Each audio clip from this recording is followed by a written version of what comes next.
Champion is brought to you by our stable of sponsors. Cap, which is coming on strongly. O'Sullivan getting desperate on Horlicks on the inside. O'Giri Cap trying to peg it back, going to the post. Horlicks is going to hang on. Horlicks, the Kiwis get the money from O'Giri Cap. Out of here.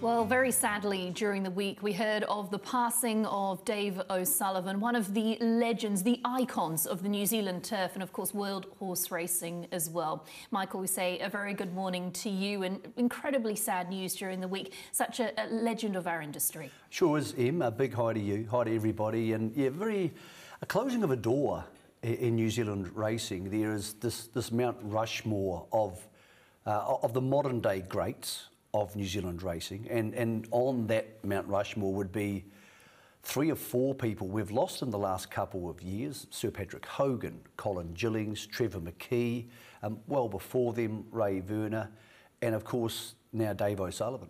And it's almost like there's one less person you need to call Mr. There are men who you didn't call Dave or Gillo, you called them Mr. Emily, because they had earned that respect.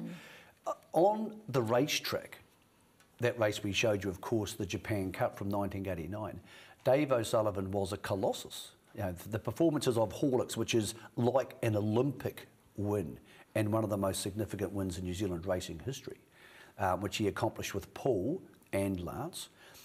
Then Mr. Tiz, who not only won the Galaxy but 3 railways. Surfers Paradise, who won a Cox Plate, a race that the family is famous for running second in another year. And just that, the level of wins over such a long time and the 11 premierships is an enormous body of work.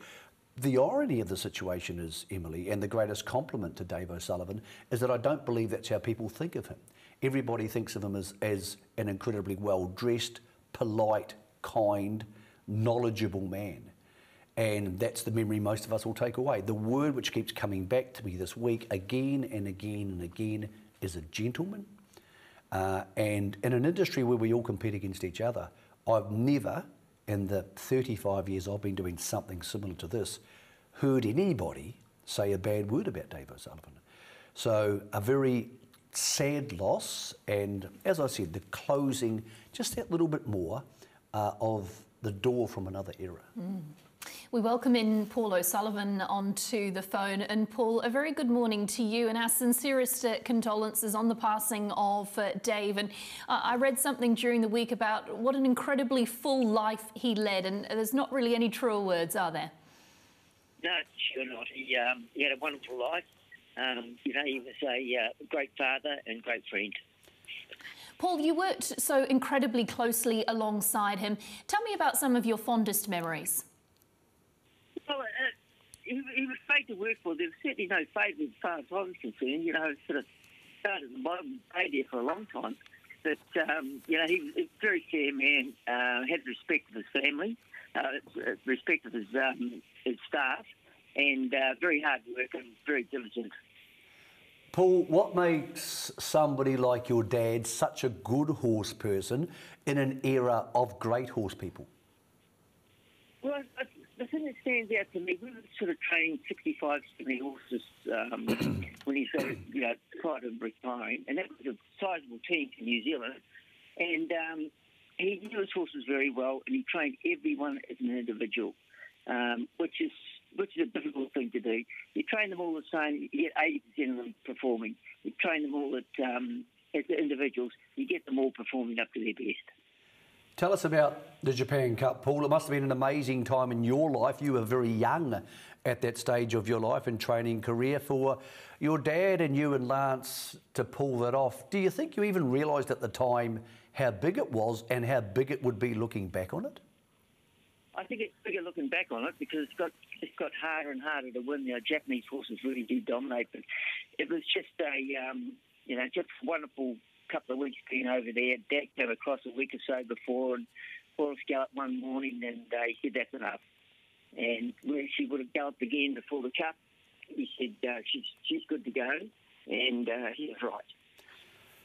Paul, you, your late dad and Lance are all in the Hall of Fame, but that's not where the legacy ends, of course. Your late sister Lisa was part of the Chittick family. We know what they do for New Zealand racing, and even Lance's children, and of course your brothers and sisters.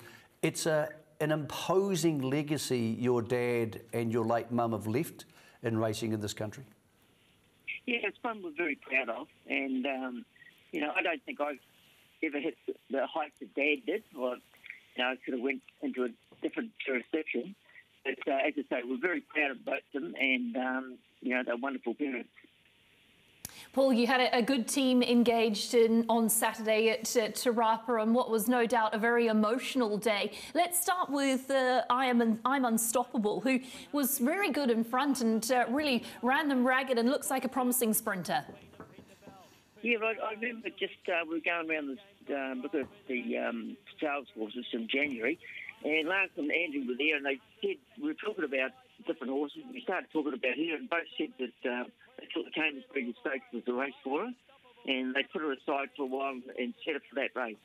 So it came off. Paul, it's so important to get black tight with these fillies. I know officially your name's not on the stationery, but I know you talk to the boys a lot at Wexford Stables. I presume she'll be heading to the paddock, or does she also jump on the plane to Queensland?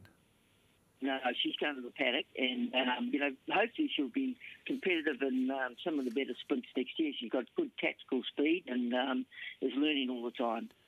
Paul, also winning as a 3-year-old filly on Saturday was Tomodachi, very different type of horse, big, strong daughter of Tarzino. Now, I know she is getting on the plane to Queensland, and she's flown under the radar a bit. I think those days may be gone for her. Yeah, she's quite a difficult filly when she first started the trial and wanted to over-race, and they sort of persisted with riding her quietly, and she switched off very well on the weekend. That's probably the best she's done, but she's a granddaughter of Ethereal, and I think it's all in front of her. Okay, she is going to head to Queensland for a couple of races, the Doomben Roses and the Queensland Oaks. I believe Molly is already on her way there, so Molly Bloom in Sydney, and she'll race in the Bracelet May 11th? Yeah, that's right, 89-metre race, and then she'll follow the same path as Tomodachi. So, anyway, they're going to have 2 gun horses in Bristol for the winter. Paul, Lance, Andrew and maybe yourself getting a trip, going to be taking any others to Queensland? Because obviously there's a lot of quality horses in the stable, and a horse like Dragon Leap has been there before. Yeah, I said they're the only 2 they're going to take, and it was touched upon by Tony Pike the other day that often when you go to Queensland, you just haven't got enough statement to get into these races because they have very big fields in Brisbane. But with the stake increase in New Zealand over the last 12 months or so, it's going to be much easier to place them and do whatever you want. Paul, you said something to me on Friday when we were discussing your dad, and it's one of the most lovely things I've heard a son say about his father. You said a lot of people go to their grave with regrets or dreams that were unfurnished. He said, but your dad goes to his grave with memories of all the things he did achieve. Yeah, it's the old cliche, you get lucky enough to go to your grave with memories and not dreams, and I think he achieved that. All right, Paul. Dad's friends will want to remember him. I believe the service at the Catholic Church in Matamata, 11:30 on Thursday morning. A private family interment, then of course a chance for everybody to get together and tell stories and have a drink at the Matamata Racing Club round about 1 o'clock. Yeah, I think the service starts at 11:30. It's open for everybody.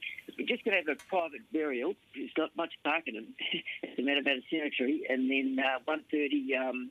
The gate's open to the Matamata Racing Club, and anybody wants to get along and tell a few stories, they're more than welcome. Paul, thank you, mate. Our condolences to you, your brothers and sisters, and to everybody else involved. And, mate, thank you for sharing your dad with us in the New Zealand racing community for all these decades, because he's left all of us with very important and some quite beautiful memories. Yeah, it's my absolute pleasure, and thanks for having me on. Yeah, great to have Paul O'Sullivan with us this morning, and it's always a time when you can reflect on some incredible achievements, and Paul has so many of those, Paul and Dave. Well, it's funny, we speak so much in this country about Dave and Lance, because Lance obviously is a Hall of Famer himself, but of course Paul has been away from our consciousness for quite a while in Hong Kong, unless you follow Hong Kong racing. But Paul himself is in the Hall of Fame. He's won 10 premierships with his dad. What an incredible thing when people think of their own parents, to do that with your father, for both Lance and Paul. You know, it was incredibly difficult on both Dave and Mrs. O'Sullivan when their daughter Lisa passed. And I spoke to Lance about that. He said, you know, that was incredibly hard for Dad to get over.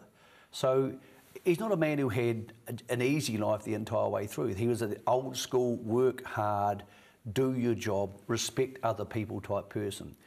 I know the world moves on, Emily, and the racing world particularly faster than everything else, but that's still an era of my life and getting to meet those legends that I think many people watching this show remember very, very fondly. And just that little part of it, another little part of that doorway has closed, but I'm not sure there's many people, maybe Sir Patrick Hogan being one of them, who will leave a legacy behind like Dave and Marie O'Sullivan had left behind them. Yeah, absolutely right. And a couple of very fitting winners on Saturday at Te Rapa. Speaking of Te Rapa, let's have a look at the Easter Handicap. The rescheduled running of the race was taken out by Snazzy Tavi.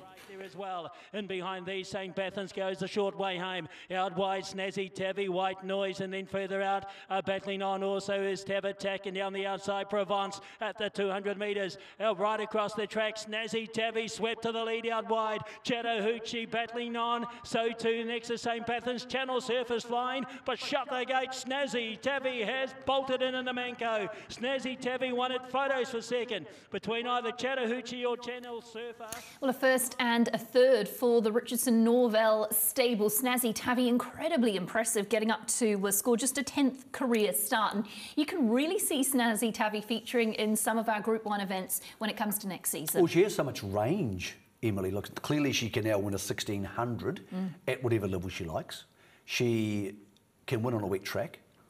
She has won at 2000 and could continue to do that, so that brings her into the major weight for age races next year and the Group 1 weight for age races, which will be so crucial to Brendan and Joe Lindsay, obviously building their broodmare band. But they don't win much easier than this. Outside a couple of the Imperatriz or Avantage wins of recent years, and of course Orchestral in a lower age group grade, they don't win any easier than this. She's absolutely smashed. And one of the great stories is Rogan Noval, who's a really popular guy in racing, has won 4 Easters, 2 as a trainer and 2 as a jockey, which is fantastic for him. So clearly a very, very good horse. Thought it was a good race. I think it'll be a good form race heading forward because it was run on a pretty decent type of surface. But yeah, where she'll end up next season, considering she's by Tavistock, it could be from 1600 and one would think all the way up to 2400. Yeah.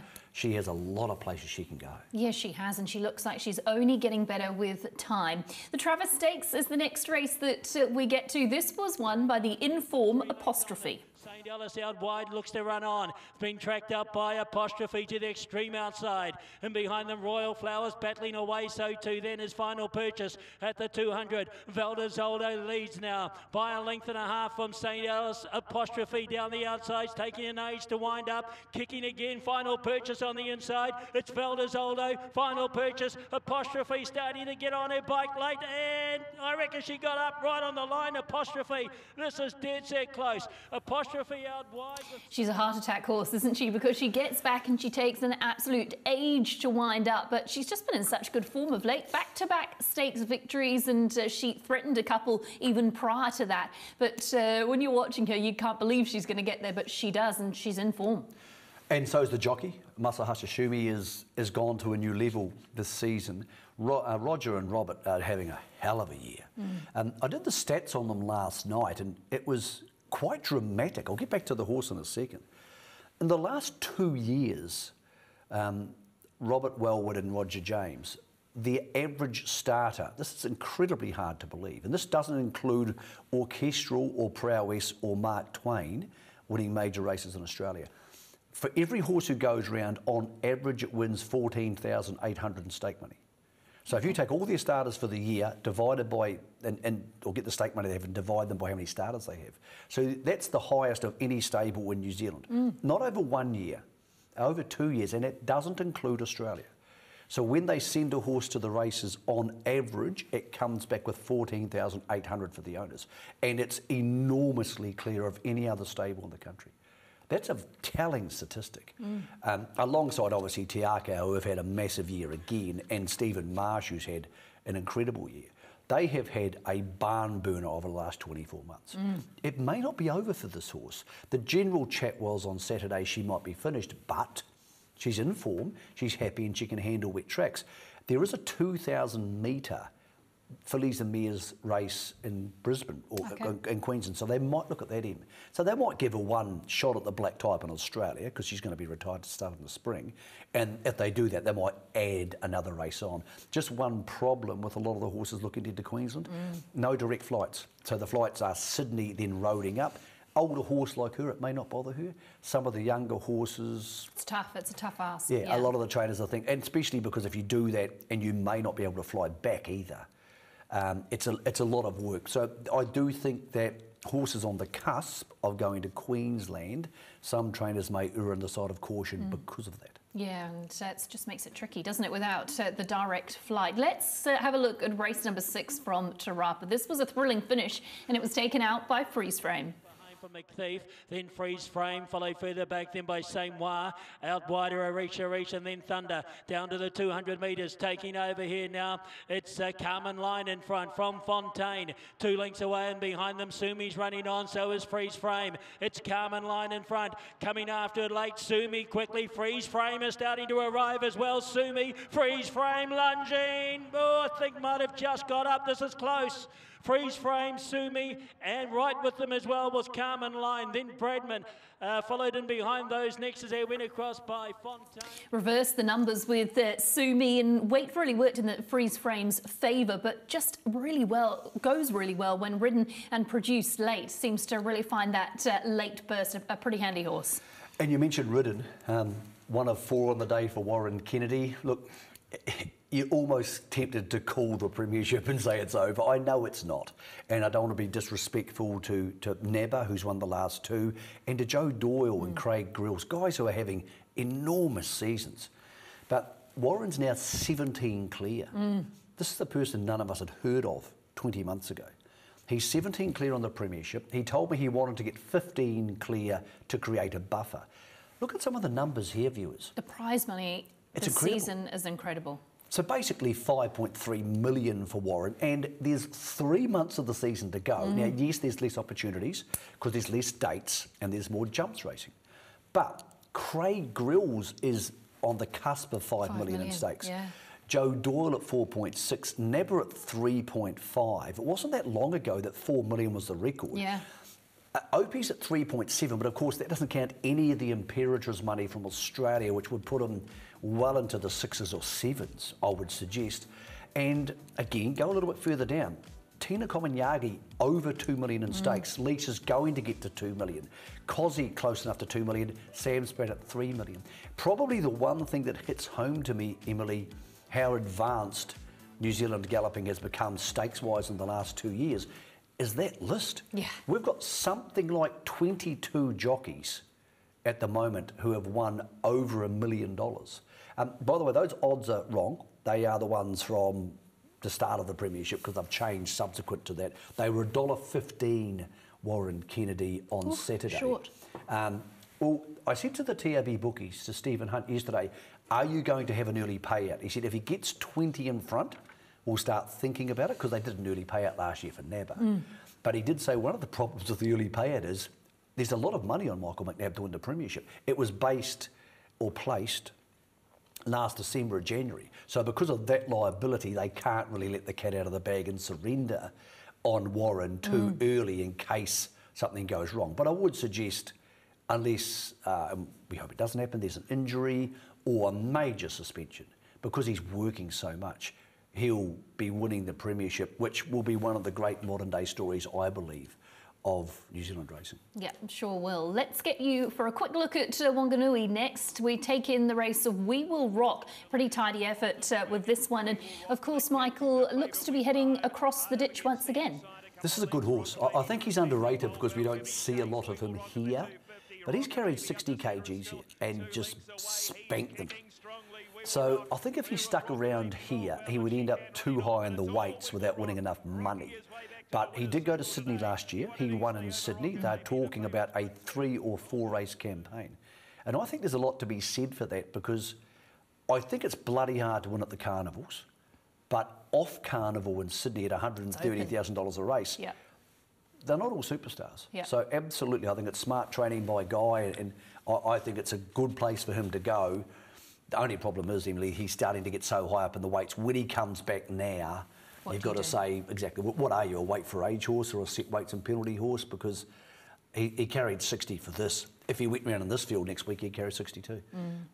All right, well, that is a wrap-up of our domestic racing. On the back of this, after this break, we're going to get our focus across the ditch and have a look at our Australian racing.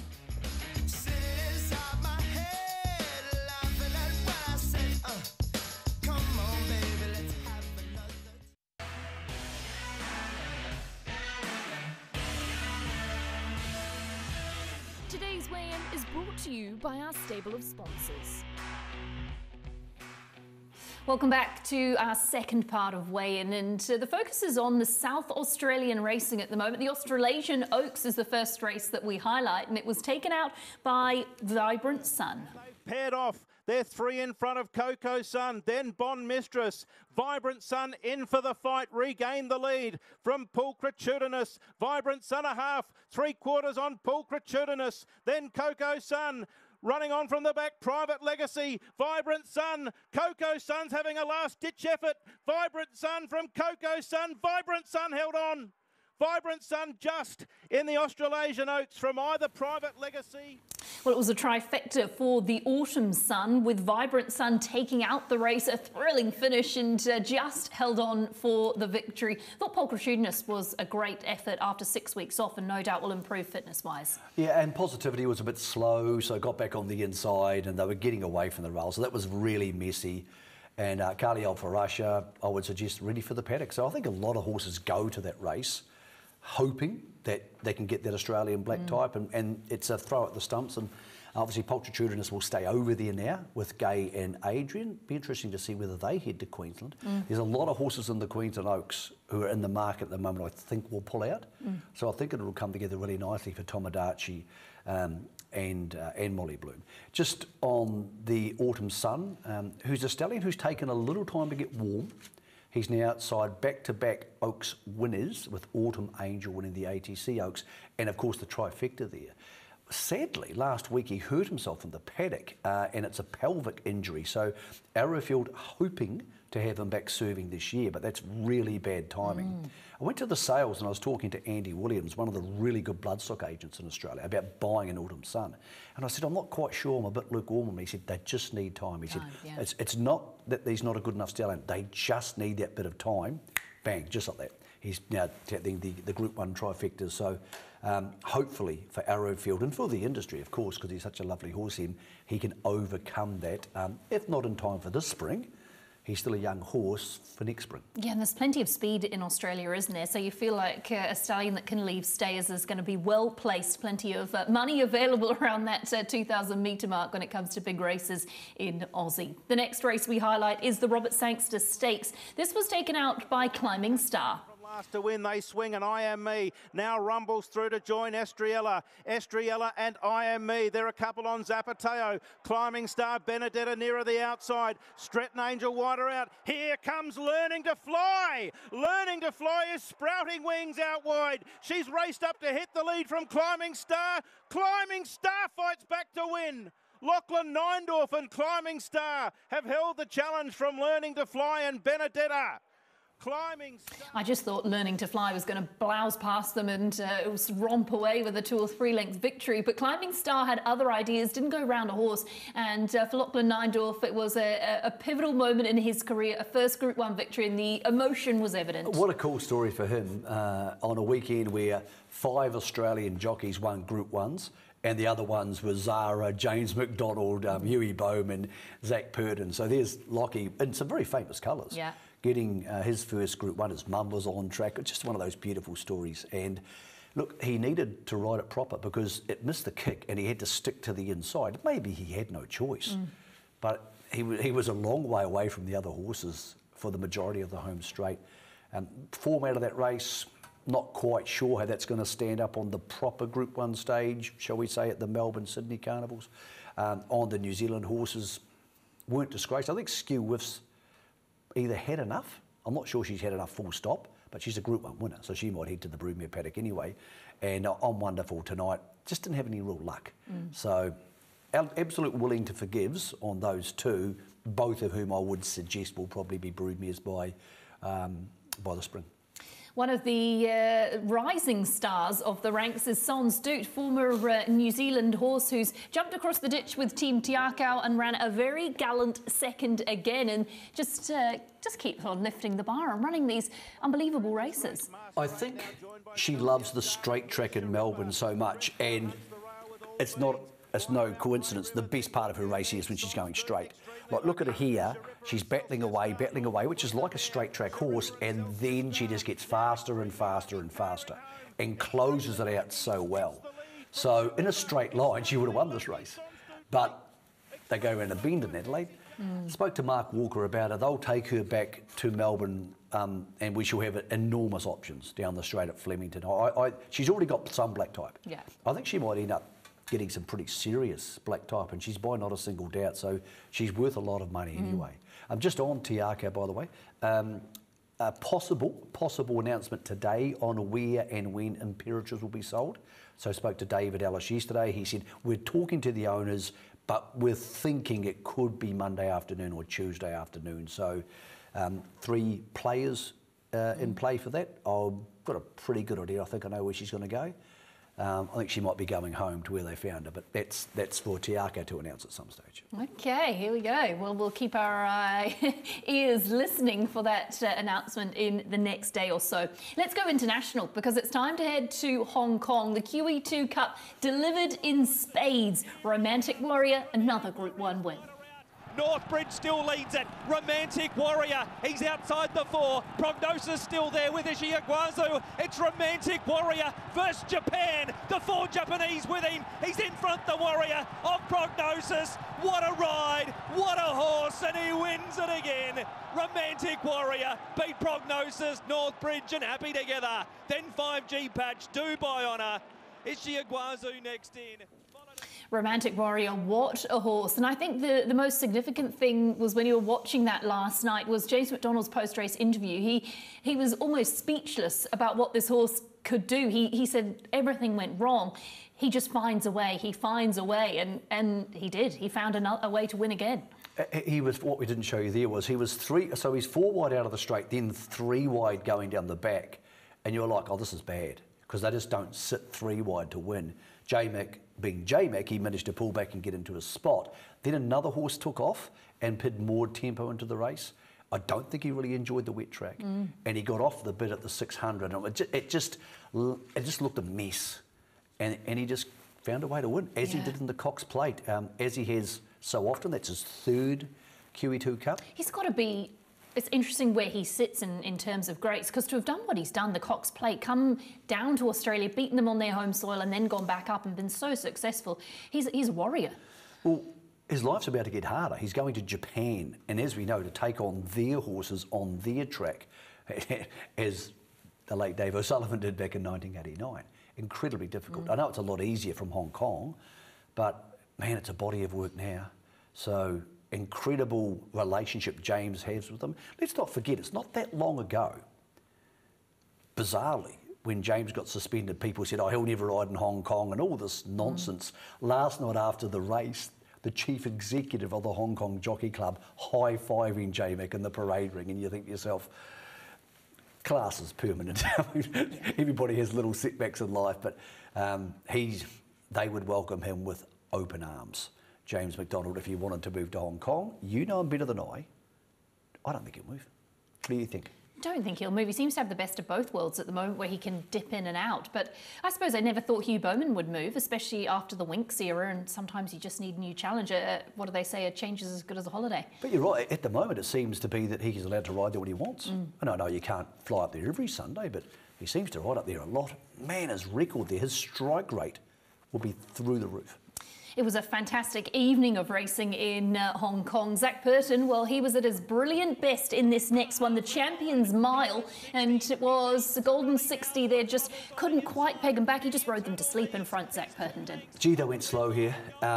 Golden 60, forget the fact that he couldn't catch the leader because the sectionals played against him, and he's still on a wet track, broke 11 seconds for the 200 between the 4 and the 2, but he couldn't run past the second and third horses. So that wasn't the best version of Golden 60, very clearly. I'm not sure the wet track helped him, and also he's a bit older now. So that might be the last we see of him. He got an enormous reception there last night, but it's incredibly rare for him to be losing ground on horses at the end of a race, let alone the second and third horses.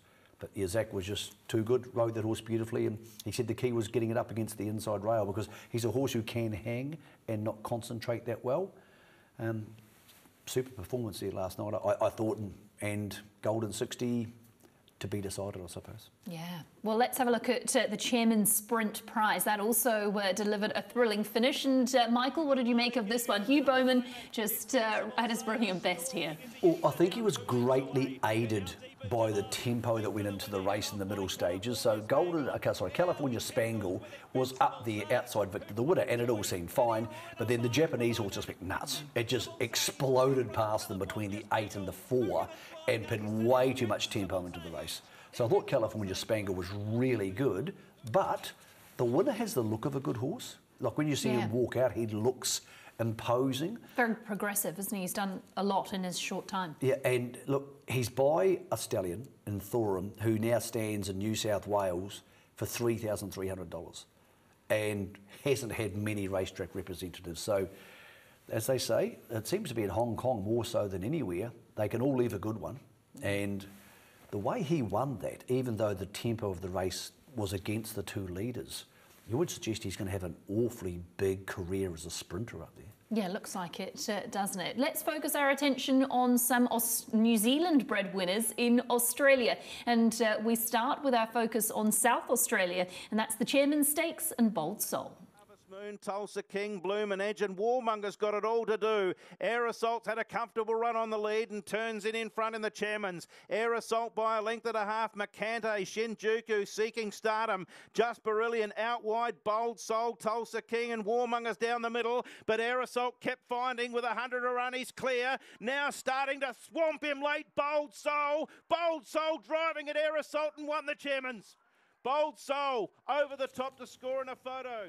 Love the run of Bold Soul. The way this horse got to the line over the 2,000 metres, very impressive, and a nice Kiwi connection when it comes to Bold Soul. 3-year-old by Embellish, trained by Patrick Payne. It was just a $20,000 purchase by Hamish Allred, then sold privately to the Patrick Payne stable. Takes the same path as Dunkeld, of course, going through the Tasmanian Derby and Launceston Guineas in using that as a path towards the South Australian Derby. Best of luck to the connections for that derby. Let's get along to our next replay, and this one is of course at Flemington. It was the St Ledger and it was won by the Chris Waller team. He moved up and took the front at the 300 metres from El Mirage. Sam Booker, Scanbare's gone.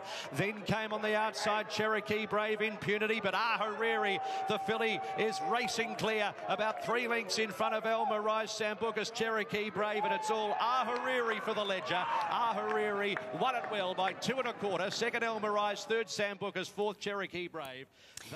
Another really impressive New Zealand bred winner. Chris Waller, as I mentioned, is the trainer of this one and purchased this horse in partnership with Backs Limited, $210,000 out of the Book One sale. Really, swept away with the victory pretty impressively. Well done to the connections. Lightly race time. Just the 8 starts to date, so plenty more in store for this one. Well, that's it for us for those Australian winners across the ditch. We're going to get you to a break, and on on the back of that, Bruce Sharrock joins us.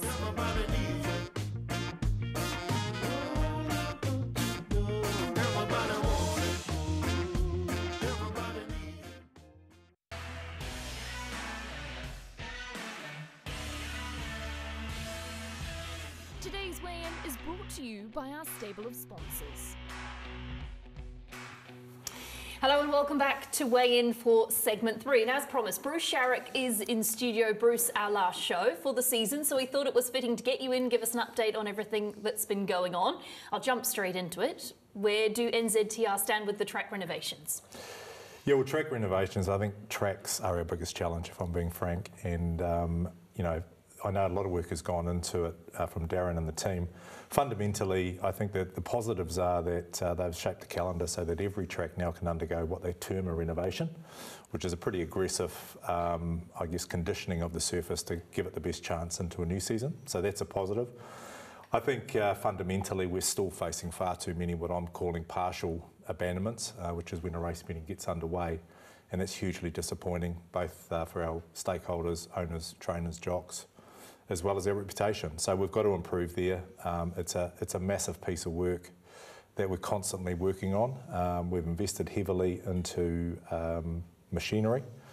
We've invested into the people with conferences to try and upskill our track managers. We've changed the shape of the management structure, and that is we've got regional track advisors. We have 6 of them around the country versus 1 historically. So we're working, but it's not there yet. We've heard plenty about the rationalisations and reopenings. Where do you stand with that? You're talking the venue plan, and we're looking. Okay, so this Friday, we'll release what will be a venue plan that was approved by the board last Wednesday. And what we'll see there is no major surprises. I think what we have to be conscious of as we head into this next phase of, I guess, the whole venue structure is, you know, we're trying to increase the product volume for Entain and with Entain. So we're going to climb to 300 licences this year, and we believe that our grass tracks need to be able to stand that. We've got Awapuni that's been out with a major reconstruction as opposed to a renovation. And what we have seen with Te Arawa and Ellerslie, these sort of reconstructions do take a bit of time to bed in. So we need to ensure that we can safeguard that and retain a number of grass tracks around the country. Bruce, where do we stand with Avondale on lots of levels? Getting back to racing, future sale, what's going to even happen there? Yeah, look, touch on the back to racing. They're due to start trialling, I think it's on the 8th of May. So we should have some trials coming at Avondale shortly. With regard to the track, as was communicated to the industry recently, we've been in positive conversation on a commercial level with Avondale. There's some commercial or commercially sensitive stuff that I won't go into, but needless to say, I'm comfortable that we're heading in the right direction, and I'd like to think that, you know, in the not too distant future, we'll be able to communicate to the industry about a reasonably positive outcome for everybody. There's been lots of positive outcomes in the last 12 months. In fact, it's been so positive it's almost become blasé when great things happen. The thing which everybody is keenest to know about is stakes. So where do you see stakes which have risen already going over the next 2 years? I know there's been indications, but people often lose those or forget about them as there's so much going on. Stakes over the next 2 years. Yeah, look, and I think, you know, we've got to go back just to look forward a bit. We've gone from 69 million to 90.8 or 91 million this year. Next year, which was effectively a $22 million increase and a 30% uplift, which is hugely significant in what, you know, if we look at economic conditions and within our country in Australasia, they're tough at the moment. So I think we'll take that. What we have got going into 24, 25 and 25, 26 is a continued uplift with the revamp of the summer calendar. So stakes will trend over 100 million next year, and into 25, 26 will be up to about 105. So look, for us, that's good. Those levels are, I think, I heard your piece earlier about the jockeys and the number that are earning some money, which is fantastic. That's a byproduct of what we're doing. But I also think that we've got other challenges within the business, and we need to get the balance right of where we spend the money. Tracks clearly is one where we need to get our balance right and make sure we're investing in the things that allow us to continue racing at the level we need to. Bruce, one of the things that Entain have signalled very clearly that could release a lot more money to the industry would be geo-blocking, the inability for New Zealanders to punt with overseas bookmakers, as Australians cannot do outside their borders. What's NZTR's stance on geo-blocking, and have you had any dialogue from the Department of Internal Affairs, or in fact the Minister himself, over where that stands at the moment, the potential for that to happen? Yeah, look, leading this on behalf of the industry is the TAB, so let's not get confused. It's TABNZ, who's the reformed body that handed over the wagering side of the business to Entain back in June. So TABNZ are leading that with the Minister and with the DIA. We have had discussions, and we're huge advocates of the legislative net coming into play. As you pointed out, I mean, it's another dial turner for this industry. There is a significant amount from Entain should that go forward. And the other thing it does in sport and racing is probably prevents 250 to 300 million leaking offshore to foreign wagering operators. So it's going to turn the dial domestically. And you know, let's be very clear about this. This is a major piece of the puzzle that will help this industry take it to another level, and a sustainable level. And that's the key that I'm looking at, sustainability. I spoke to Bart Cowan at Te Rapa on Saturday, and he said the hurdles are going up this week, so our first northern jumps racing about to kick in. I know last week a team of jumps racing enthusiasts met with your board, and I know there are conversations and there are papers and research being done as to the future of New Zealand jumps racing. My thoughts are well known. Where does it stand, and what is the future as you see it for jumps racing in this country? Yeah, look, and I think this point needs to be made clear. There is no predetermined outcome, but what is going to happen is we will review jumps racing as a product, as something that we've got in our ecosystem currently. And look, if I'm going to be transparent, we have to have these conversations about many parts of our business if we're going to set it up for future generations. You know, there are a lot of data pieces that would say to us that jumps racing has been on a steady decline. In saying that, and as was well articulated by the group that met with management and the board last week, you know, maybe it needs further investment, and that could turn the corner for it as well. But we will go through that, and we will have that discussion. But we shouldn't be afraid of these conversations. These are the sort of things we have to have as grown-ups to right size and get our industry ready for another generation. Are they being had openly? Is it a case that all things are still in play? If there's enough investment and enough staff and enough people, jumps racing will be secure? Or is there an attitude that they don't drive a lot of turnover, so therefore we don't really want them? Yeah, look, I think there's multiple ways in which you can look at something. I mean, if you look always purely through a wagering lens, there are many parts of the business that you would look to, I guess, cut away.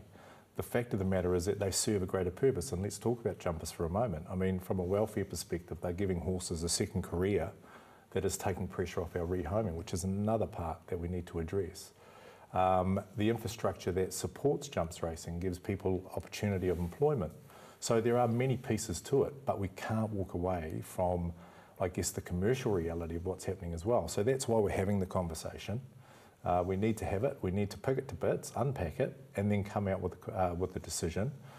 But what I will say is the industry will have the opportunity to speak about where they sit with it.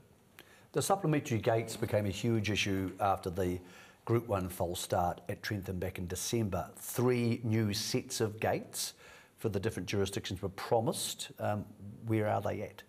The first one should be delivered in a couple of weeks to Trentham. That was the first one, and then it flows into Te Rapa and Awapuni when they come back into commission. So yes, they're done. As I said, you know, as we try and alleviate some of these issues, sometimes you need to act pretty swiftly. So that's what we've done, and yes, they're arriving in a few weeks, the first lot. As a chief executive, Bruce, you have to have an overview of a whole lot of things, and everybody has things that they personally find the most important issue, but you can't look at it that way. If we tried to give you this one last year too, and it seems to have worked so far, if we gave you a magic wand and you could wave it again, because we've got about 20 million in stakes this year, so that's a nice wave. What are the things that you or the board of NZTR believe are major priorities you would like to fix? Yeah, look, as I said earlier on, I mean, tracks clearly is something we need to continue to invest in, both in, I guess, the machinery, the improvement of the surface, our people. We need to make sure that we can deliver, you know, and the target internally is we have 0 what I term partial abandonments. Weather will always beat us. I mean, I can think back to Ashburton got called off because of high winds. I can think of, climatic issues that are becoming more prevalent too, might I add. Everyone can accept that, but what we can't accept is when you turn up to a track and it's unsafe and we have to walk away when everybody's come that distance. So for us, that needs to get to zero, and we need to invest in it, invest in our people. We've done that in various ways with education, and we've created what I term an HR fund that the clubs can use if they want to support their current head track managers to build a bit of depth in our track management ranks. So we're trying a few innovative ways to build a bit of, succession planning there as well. Bruce, this is our last weigh-in for the season, and we'll be back September-ish type thing. What can our viewers expect over the next 4 months as in rolling out for any type of major announcements for them? Yeah, look, major announcements. Clearly the calendar has been released for next year, and I think the summer period that we're going to walk into in 24-25 will be something really, really exciting. Let's not forget that the newly created Champions Day that'll contain 4 Group 1s. It's going to have our first slot race, which is already creating huge interest. I would like to think that we'll sit here this time next year and go, wow, what a season. That's something we've never had before. We've garnered the interest of Australia, the globe, and put ourselves truly on the map. That would be something I'd say. There will be a few other initiatives. We've been working with Entain and NZB, and I think you'll see something in the coming week that will be a further incentive from a stakes perspective and just trying to enhance the interest in our breeding sector, because we do have to stabilise our foal crop. We have to increase our starter numbers so that we can increase the volume of product, that we can support Entain and grow our wagering side of this business, which already is showing great green shoots, but we've got a long way to go, but it's working. Well, it's heading in the right direction. That's massive. Bruce, by the way, this is our last weigh-in for the season. Thank you to NZTR and Love Racing for their support, to you, to Dan Smith and your board. Emily, on a more personal front for you and I, a lot of people wouldn't realise, and this is most thankfully, Entain and the TAB are taking this show back under their umbrella. And that's what they should do, because 4 years ago they had a massive cut in budget and they weren't in the show-making business.